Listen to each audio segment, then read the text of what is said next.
Democracy के बारे में इज़हार ख्याल करें। मैं आपको सिर्फ मुख्तसर सा ये बताना चाहता हूँ कि हमारी चूँकि फाउंडेशन का we are very close to democracy, चूँकि हमारी फाउंडेशन की बुनियादी मुतरमा ने 2004 में दुबई में रखी थी जब वो एग्ज़ाइल में थी, और इसका बुनियादी जो डॉक्यूमेंट था वो डेमोक्रेसी पे काम करना है। तो लिहाजा हमने डेमोक्रेसी पे 5-6 साल मुसलसल हम काम कर रहे हैं, लेकिन हमारी फाउंडेशन की हिस्ट्री इससे भी पुरानी है। उससे पहले हम फाटा की मेन स्ट्रीमिंग पे काम करते रहे हैं। तो डेमोक्रेसी पे भी हमने बहुत से सेमिनार किए, ह्यूमन राइट्स पे, वुमेन राइट्स पे, इन्वायरमेंट डे मनाया, किताबों की रूनुमाई की और बेशुमार फंक्शन किए। अब भी हम एक और बड़ा फंक्शन करने को जा रहे हैं लेबर पर, 26 तारीख को होगा इसी हॉल में। तो हमारी तो चूँकि ये मैनिफेस्टो में या हमारा मैंडेट है कि हमने ये दिन मनाना है, और ये दिन जो है हमारे लिए बहुत अहम है। ख़ास तौर ये दिन ह्यूमन राइट्स डे इंटरनेशनल जो होता है दिसंबर में, फिर एक वुमेन डे होता है मार्च में, इस पे हम ज़्यादा कंसंट्रेट करते हैं। तो आज का जो डे है उसका जो मेन थीम था, बैरिस्टर साहब आ गए हैं, कुर्सी एक आपको और मंगवानी पड़ेगी। इसका जो मेन थीम था इस दफ़ा जो यूएनओ ने बनाया है कि टू इन्वॉल्व यूथ, उसको आप इन्वॉल्व करें डेमोक्रेसी में, उनको इनकरेज करें, और जब तक उनकी इन्वॉल्वमेंट नहीं होगी डेमोक्रेसी जो है वो ज़ोर नहीं पकड़ेगी दुनिया में। तो मैं इससे थोड़ा सा इख्तलाफ करूँगा, क्योंकि हम भी यूनिवर्सिटी में करते हैं, तो हमने बेशुमार सेमिनार में हमें स्पीकर्स कहते हैं कि आप अपने स्टूडेंट्स को बुलाया करें। तो हम स्टूडेंट्स को दावत देते हैं। आज तो यूनिवर्सिटी अब तो क्लोज है, अभी इसकी क्लासेस शुरू नहीं हुई, 18 से शुरू हो रही हैं, लेकिन जितनी बार भी बुलाया है स्टूडेंट्स जो आते हैं वो यहाँ बैठ के ये बातें जो हम करते हैं उनको डाइजेस्ट ही नहीं कर सकते। वो 15 या 20 मिनट के बाद चले जाते हैं या बामुश्किल कुछ देर बैठते हैं। तो ये एक फिनोमेना हमारा नहीं है, नेशनल फिनोमेना भी है और इंटरनेशनल भी है कि यूथ जो है वो डिसइल्यूजन हो गई है, डिस्गस्टेड हो गई है, फ्रस्ट्रेट हो गई है, वो पॉलिटिकल बातें नहीं सुनती, उसको डाइजेस्ट ही नहीं कर सकती, इन्वॉल्व भी नहीं होती। तभी आपने देखा है कि हर जगह जो टर्न आउट होता था वो कम होता जा रहा है पूरी दुनिया में। तो ये एक दुनिया का फिनोमेना है, लेकिन बहरहाल हमने इनको इन्वॉल्व करना है। जब तक ये इन्वॉल्व नहीं होते उस वक्त तक जमहूरियत जो है वो ज़ोर नहीं पकड़ सकेगी, वो स्ट्रॉन्ग नहीं होगी, उसकी जड़ें मजबूत नहीं होंगी। तो जैसे कि आपको इल्म है डेमोक्रेसी की हिस्ट्री तो बहुत पुरानी है, हमारे बहुत से स्पीकर्स जहाँ आए हैं वो आपको बताएंगे।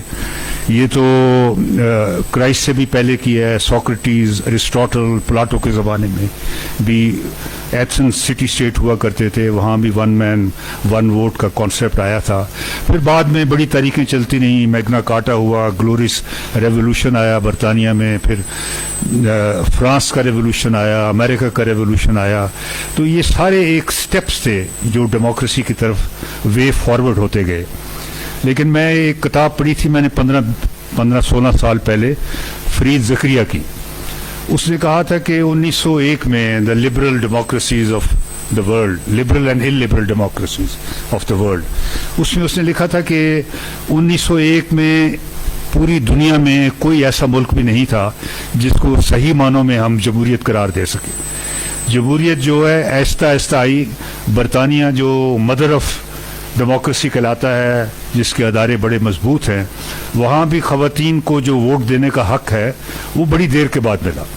और अमेरिका का रेवोल्यूशन भी आया, सारा कुछ आया, लेकिन वहाँ भी जो ख़वातीन को हक़ मिला या जो नॉन वाइट से वहाँ के जो मकामी बशिंदे थे या नीग्रोस थे उनको बड़ी देर के बाद हक़ मिला। तो ये जमहूरियत जो है आहिस्ता आहिस्ता बढ़ती गई आगे।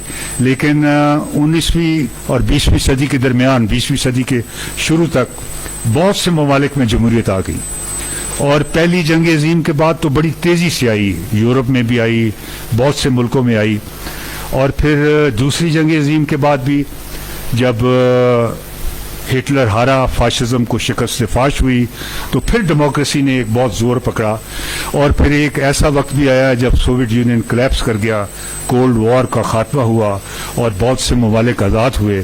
تو ایسی لگتا تھا جیسے لکھا بھی گیا, this is the end of the history, کہ اب ہسٹری جو ہے ختم ہو گئی ہے, یہاں پہ ایک ہی چلے گا, وہ لبرل ڈیموکریسی کا دور چلے گا, اور وہی فائنل ڈیسٹینیشن ہے پوری دنیا کی.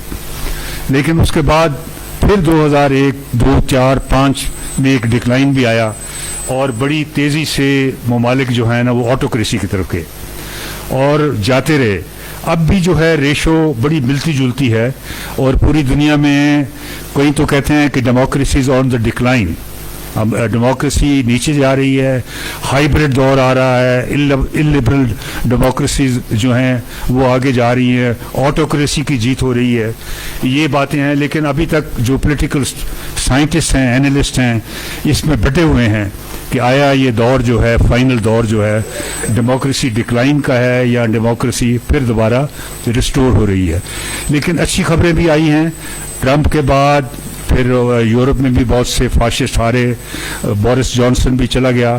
اس طرح بہت سی جگہوں پہ تبدیلی بھی آئی ہے. دوبارہ لاطینی امریکہ میں بھی ڈیموکریٹک فورسز نے دوبارہ زور پکڑنا شروع کیا ہے. ہمارے ہاں بھی ایک اتھارٹیرین ایکسپیریمنٹ ہوا تھا, پاپولسٹ ایکسپیریمنٹ ہوا تھا عمران خان کی شکل میں, وہ بھی آپ نے دیکھ لیا کہ وہ بھی خاتمے کو ہے. تو کہنے کا مقصد یہ ہے کہ یہ ایک ایسا نظام ہے جو عالمگیر ہے, جس کی جیت بالآخر ہونی ہے, کیونکہ یہی ایک ایسا نظام ہے جو آپ کو برابری, مساوات, آپ کو equality, human rights, women rights, liberal معاشرہ, سیکولر معاشرہ, ماڈرن معاشرے میں تبدیل کر سکتا ہے. تو آج بھی یہاں جیت ہو رہی ہے, ڈیموکریسی کی جیت ہو رہی ہے. گو پاکستان میں بھی مختلف رائے ہے. لوگ کہتے ہیں کہ یہاں پھر فوج سٹرانگ ہوئی ہے. یہ بھی ڈاور صاحب بہت زبردست چیز ہے کہ یہاں دوبارہ سے ایک ریوائول ہو رہا ہے فوج کا. وہ تو کہتے ہیں کہ ہم چینجڈ ہیں, ہم نے ابھی چینج کر دیا ہے اپنا سارا, وہ جو ہمارا پرانا ہمیں بریکٹ کیا جاتا تھا اس میں ہم نے تبدیلی کر دی ہے. لیکن میں یہ سمجھتا ہوں کہ جیسے جان لاک ہوبی نے 17ویں صدی میں ڈاکٹر صاحب غالباً کہا تھا کہ سٹیزنز نے اپنے اختیارات ریاست کو دے دی ہیں تاکہ وہ محفوظ رہیں کیوس سے, کنفیوژن سے, سیکیورٹی سے, پاورٹی سے اور وائلنس سے, اور وہ اختیارات انہوں نے اسٹیٹ کو دے دیے ہیں. آج ہماری فوج کے پاس بھی وہی جو اس نے اپنی کتاب میں لکھا تھا فلسفہ, وہ فوج نے سارے اختیارات وہ جو سٹیزن سے ہیں وہ لے لیے ہیں کہ ہم ہی آپ کو تحفظ دیں گے, آپ کی پاورٹی, آپ کی اکنامک پاور میں بھی ہم تبدیل کریں گے. وہی باہر ٹور کر رہے ہیں, وہی کہہ رہے ہیں انڈسٹریلسٹ کو, باہر فارنرز کو انویسٹمنٹ لانے کے لیے بھی کہہ رہے ہیں کہ آپ ہمارے ملک میں آئیں, ہم آپ کو سیکیورٹی پرووائڈ کریں گے. تو یہ ایک بڑا ایک نیا فینومنا آیا ہے. گو مبشر کے دور میں بھی تھا, مشرف کے دور میں بھی آیا تھا ماڈریٹ انلائٹنمنٹ کی صورت میں, لیکن اب ایک مختلف شکل میں آ رہا ہے کہ ریاست جو ہے, فوج جو ہے آپ کو ہر چیز پرووائڈ کرے گی, سیکیورٹی بھی اور ڈیموکریسی کی بھی وہی نگہداشت کرے گی. تو یہ ایک بڑا فینومنا ہے. میں یہ چاہوں گا کہ اسپیکر اس پہ بھی روشنی ڈالیں, کیونکہ بڑی بے چینی اور مایوسی پائی جاتی ہے. جو جمہوریت پسند لوگ ہیں وہ یہ سمجھ رہے ہیں کہ یہ جو ہماری ساری اسٹرگل تھی, اگر اس کا اختتام اسی پہ ہونا تھا کہ فوج کا ریوائول ہو اور وہ پھر ایک بڑے طاقتور ادارے کی شکل میں سامنے آئے. چونکہ جانے والے وزیر اعظم نے بھی یہ کہہ دیا تھا کہ ہماری حکومت بھی ہائیبرڈ ہے, ہم بھی, فوج ایک حقیقت ہے, 75 سال سے حقیقت ہے, ہم اس کو ڈرائی نہیں کر سکتے, اور ہماری بھی حکومت جو ہے اسی کی کنٹینیوٹی ہے. تو یہ ایک ایسا فینومنا ہے میں جس میں چاہوں گا کہ ہمارے